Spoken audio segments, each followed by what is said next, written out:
جو جمعہ آئے گا یہ جمعۃ الوداع ہوگا، آخری جمعہ ہوگا رمضان المبارک کا۔ اب مختلف جو عوامی سطح پر ہے مختلف تاثرات اس کے حوالے سے پائے جاتے ہیں۔ ایک چیز یہ بھی پائی جاتی ہے کہ جمعۃ الوداع کے دن جمعے کی نماز کے ساتھ اگر کوئی 4 رکعتیں پڑھ لے تو یہ جو ہے ساری زندگی کی جو قضا ہیں وہ انہی 4 رکعتوں سے ادا ہو جاتی ہیں۔ بہت اہمیت کا حامل سوال ہے، اور یوں کہہ لیجئے کہ اہل سنت پر بہت ساری چیزیں ایسی ہیں کہ جو خامہ خامہ نافذ کر دی جاتی ہیں اور اس کو یعنی اہل سنت کے اوپر منسوب کر کے ان کے اوپر تہمت لگائی جاتی ہے، حالانکہ ہمارے علماء اس سے براءت کا ایک عرصہ ہوا اظہار کر چکے ہوتے ہیں۔ اب یہی مسئلہ کہ قضائے عمری جو جمعۃ الوداع کو ادا کی جاتی ہے، ہمارے امام اہل سنت اعلیٰ حضرت امام احمد رضا خان فاضل بریلوی رحمۃ اللہ تعالی علیہ نے فتاوی رضویہ کی 8ویں جلد میں اس پر تفصیل کے ساتھ کلام فرمایا ہے۔ بخاری، مسلم، مسند احمد وغیرہ کی حدیث مبارکہ ہے، نبی کریم صلی اللہ تعالی علیہ وسلم نے ارشاد فرمایا کہ من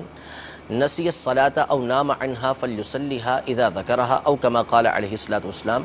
کہ جب کوئی شخص نماز پڑھنا بھول گیا، یعنی اسے یاد نہیں رہا، اس کی نماز قضا ہو گئی، یا کوئی سویا رہ گیا اور اس کی نماز نکل گئی، تو اس صورت میں جب اس کو یاد آئے گا اس نے وہ نماز ادا کرنی ہے۔ وہ جب جاگا تو اس کو وہ نماز ادا کرنی ہے۔ فرماتے ہیں علماء کہ اس کے علاوہ کوئی کفارہ نہیں ہے، صرف یہی ہے کہ جو نماز ہے اس کو ادا کرنا ہے۔ لہذا اعلیٰ حضرت امام اہل سنت تفصیل کے ساتھ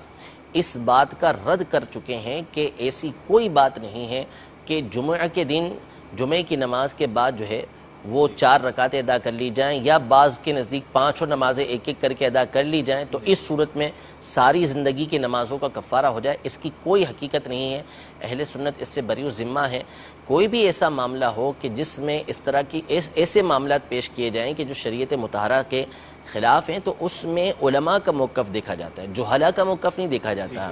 عوام کا موقف نہیں دیکھا جاتا، بلکہ اس میں یہ دیکھا جاتا ہے کہ اس میں علماء کیا بیان کرتے ہیں۔ تو یہ جو عمل ہے یہ پرانا چلتا ہوا آ رہا ہے، یعنی یہ جو من گھڑت چیز ہے نا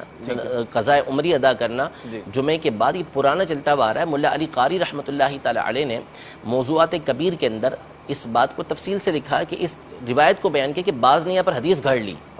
حدیث گھڑ کے کہا کہ جس نے جمعے کے دن اس طریقے سے 5 نمازیں ادا کر لی تو وہ ساری کی ساری اس کی نمازیں 70 سال کی بھی ہیں تو ادا ہو گئی۔ ملا علی قاری نے فرمایا کہ موضوع حدیث ہے۔ اسی طرح اعلیٰ حضرت امام اہل سنت نے امام ابن حجر حتمی، امام زرقانی اور دیگر کئی محدثین کے حوالے سے اس حدیث کا موضوع ہونا بیان کیا ہے۔ لہذا جمعے کے دن موضوع یعنی من گھڑت، حضور علیہ الصلوۃ والسلام نے ایسی کوئی بات ارشاد نہیں فرمائی۔ جو ایسی بات کہتا ہے تو حضور پاک صلی اللہ تعالی علیہ وسلم کا واضح فرمان ہے کہ من کذب علی متعمدا فلیتبوأ مقعدہ من النار، کہ جو مجھ پر جان بوجھ کے جھوٹ باندھتا ہے اس کو چاہیے کہ اپنا ٹھکانہ جہنم کے اندر بنا لے۔ تو نبی رحمت صلی اللہ تعالی علیہ وسلم نے ایسی کوئی بات ارشاد نہیں فرمائی کہ جس میں یہ ارشاد فرمایا ہو کہ جمعے کے دن اس طریقے سے نمازیں ادا کر لی جائیں تو 70 سال کی اس کی نمازیں ادا ہو جائیں گی، ایسا کوئی نہیں۔ بلکہ صحیح ترین آپ کی حدیث مبارکہ جو بخاری مسلم کی ہے، مسند احمد کی ہے، وہ یہی ہے کہ جو نماز نہیں پڑھ پایا جب اسے یاد آئے گا تو اس کو وہ نماز ادا کرنی ہے، یہ حدیث مبارکہ ہے۔ لہذا اگر کسی مقام پر اس طریقے سے ادا کی جاتی ہیں تو اس صورت میں ان کی کوئی نمازیں ادا نہیں ہوں گی۔ آج تک جتنی بھی اس طریقے سے نمازیں ادا کی ہیں اور یہ تصور رکھ کے ادا کی ہیں تو اس صورت میں تو وہ گناہگار بھی ہوں گے۔ بلکہ یہاں پر تو ہمیں یہ سوچنا چاہیے کہ اللہ تبارک و تعالیٰ سے معافی مانگنا چاہیے کہ ایک قول بہت اچھا بیان کیا جاتا ہے کہ بندہ جب نماز کے لیے کھڑا نہ ہو سکے